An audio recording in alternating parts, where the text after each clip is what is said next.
Shaun, obviously hugely disappointed to lose. I'm sure you'll give him great credit for the way he dug in and really fought back. But I guess when it goes to a decider, you want a chance. I guess that red that rattled the jaws will probably be the one you'll be thinking of on the way home, will it? Yeah, I mean it's a pretty, yeah, I guess so. But there were lots of other mistakes throughout the match. You know, when you get to a deciding frame like that here, especially, you know, anybody can win it. And I think for me the top and bottom of it is that I had other chances in frames before. Those small little errors sometimes have a way of coming back in to get you here.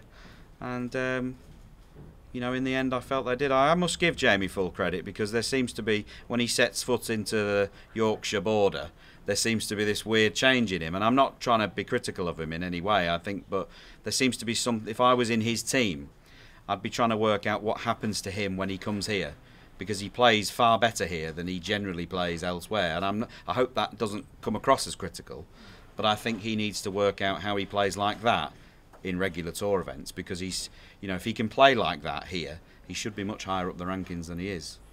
In terms of the match itself, that interval seemed to come at the wrong time as well. You're 8-5 up, you made back-to-back centuries. It looked like you were cruising. Yeah, I was definitely happy. Would have been happy to carry on. Obviously, we played to the etiquettes of the intervals, and you know, I got first chance after the interval. Sort of sat out for 15 minutes. Maybe I should have gone and hit some balls. Who knows? But I got first dibs in the next frame. Missed a little tricky black into the black pocket, sort of a little delicate little cannon. And from then on, the momentum of the match sort of changed, and I never really got my sort of foothold in the match after that. I did have a chance in the last, I missed it, and that's top class sport. Is the challenge now for him how he backs that up after having a really good win against you in the next round? Yeah, I think so. I think it's similar. Stephen Hendry made a similar criticism of me. I think when I played him at the Masters when I was 18 or 19, you know, I put in a great performance, nearly had 3 tons on the bounce, and he said something along the lines of, well, that's great, but Shaun needs to do it week in, week out to progress up the ladder. And for Jamie, you know, I hope he's absolutely over the moon. I hope he goes on and does really, really well. Wished him all the best. And I like Jamie a lot.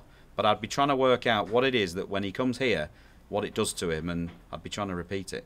There's certainly a lot of players who would like to have that here, wouldn't they?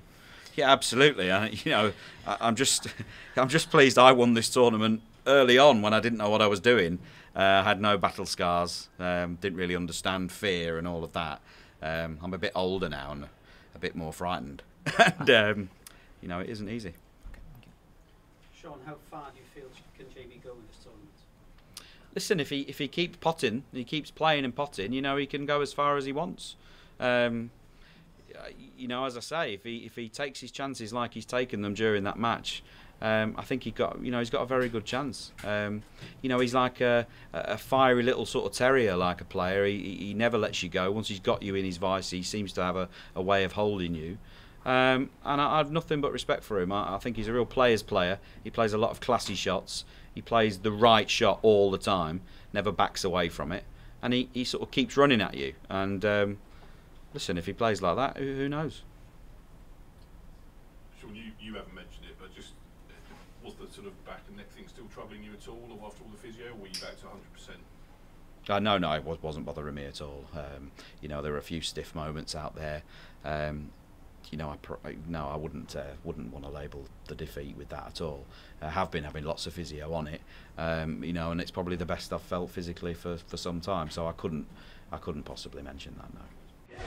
Betfred, proud sponsor of the World Snooker Championship.